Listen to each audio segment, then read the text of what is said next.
Untuk si Harisianto itu nanti akan ada laporannya. Untuk waktunya akan saya serahkan kepada kuasa hukum saya. Gitu. Haris Setianto itu nama KTP-nya Marcel yang ditunjukkan kepada saya. Kalau teman-teman YouTube tahu kan waktu saya lihat itu, saya melihat dan saya baca dengan saksama namanya Haris Setianto, alamat Tangerang. Itu Marcel, pemilik akun Marcel yang rambut merah itu. Kalau mau masuk silahkan masuk ke dalam. Kita ngobrol nanti di dalam. Ini nama asli. Nama asli. Privacy ya ini ya. Nggak di-share ya. Cukup sama Oke saya. ya. Ini privacy guys yang dipegang KTP saya salah satunya dipegang sama ini. Kepala desa Blitar. Oke. Rejo Winangun bukan Blitar. Oh, Rejo Winangun. Blitar itu wilayah kabupaten. Siap. Terus foto sama saya. Nanti Ya. saya menjaga menjaga kerahasiaan. Privacy. Oke. Iya. Yuk. Dah. Loh, ini kan data pribadi gua nih. Ini privacy banget KTP. Kita mau pulang kok dimintain KTP gitu. Ya akhirnya gua kasih dengan perjanjian itu privacy.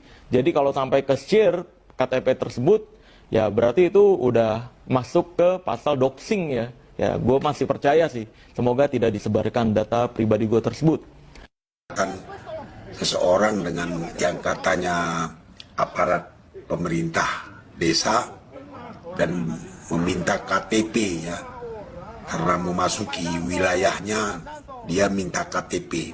Lalu banyak yang bertanya kepada saya, Bang, apa boleh kita minta KTP orang sembarangan, meminta orang menyerahkan KTP-nya sembarangan? Pertanyaan pertama, apa itu KTP? KTP itu tentu saja kartu tanda penduduk ya. Sembarangan. Tidak boleh. Walaupun sebentar kita minta tidak boleh. Karena apa? Itu melekat pada dirinya teman-teman. Kita tidak berwenang meminta KTP orang. Kecuali untuk pelayanan publik tadi. Misalnya kita nih untuk bisa kita layani, kita buat persyaratan wajib menyerahkan fotokopi KTP misalnya, itu boleh karena merupakan pelayanan publik ya.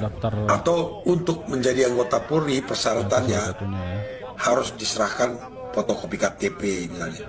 Atau Nah ini kata beberapa Salam ini Pancasila dan ya. salam penegakan hukum. Ada yang tanya nih. Ada orang berinisial S punya padepokan, selalu menyembuhkan penyakit orang dengan cara mengambil paku, gunting, silet dari tubuh orang itu. Kemudian ada seseorang berinisial pesulap M yang menyatakan bahwa itu semua adalah penipuan. Apa pidana bisa diterapkan kepada mereka? Pertama, terhadap orang berinisial S yang katanya bisa menyembuhkan penyakit dengan cara perdukunan atau melalui ilmu agama dan lain sebagainya. Ini bisa dikategorikan penipuan apabila orang yang diobati ini kan harus membayar uang 5 juta, 10 juta, dan lain sebagainya. Setelah bayar, kelihatannya diambil paku, diambil silet, atau diambil gunting, dan lain sebagainya. Tetapi orang ini tidak sembuh umpamanya. Maka orang ini dapat melakukan tuntutan kepada yang bersangkutan karena penipuan. Karena apa? Nanti yang bersangkutan harus menjelaskan secara ilmiah apakah benar ilmu pengobatannya itu bisa diterima atau tidak. Kalau tidak bisa, maka ini masuk di dalam ranah penipuan. Pasal 378. Karena menggerakkan orang lain dengan martabat palsu dan tipu muslihat sehingga orang lain itu memberikan pembayaran nih untuk kesehatan saya. 5 juta, 10 juta, dan lain sebagainya. Yang kedua terhadap pesulap M ketika menyampaikan tentang tipu muslihat yang dilakukan oleh si S ini tadi, apakah bisa dipidana juga dengan pasal pencemaran nama baik? Menurut hukum sudah ada ketentuan yang menyatakan bahwa apabila yang disampaikan itu adalah sesuatu yang nyata atau fakta, dalam rangka memberikan pendapat atau dalam rangka untuk melakukan sebuah klarifikasi tentang kebenaran dan kebaikan bagi masyarakat, maka secara hukum itu tidak dapat dipidana.